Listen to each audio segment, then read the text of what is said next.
दर्द बांटने वाले रिश्ते, अल्लाह की खास रहमत। मेरे अजीजों, जिंदगी में बहुत से लोग मिलते हैं, कुछ साथ चलते हैं, कुछ बीच रास्ते छोड़ देते हैं, लेकिन बहुत कम लोग ऐसे होते हैं जो आपके दिल का दर्द समझते हैं, आपकी खामोशी पढ़ लेते हैं और आपके गम को अपना गम बना लेते हैं। याद रखिए, किसी का दर्द बांटना सिर्फ इंसानियत नहीं, बल्कि ये ईमान की पहचान है।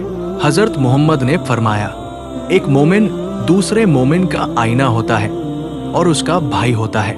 आईना वही होता है जो बिना बोले हाल समझ ले। एक और हदीस में आता है, जो किसी मुसलमान की दुनिया की तकलीफ दूर करता है, अल्लाह क़यामत के दिन उसकी तकलीफों में से एक बड़ी तकलीफ दूर करेगा।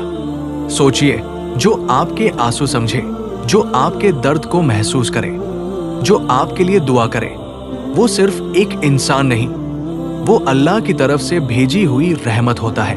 हर रिश्ता सच्चा नहीं होता, लेकिन जो गम में साथ दे वही असली अपना होता है। ऐसे लोग बहुत कम मिलते हैं, इसलिए उनकी कदर कीजिए। उन्हें खो देना आसान है, लेकिन दोबारा पाना बहुत मुश्किल।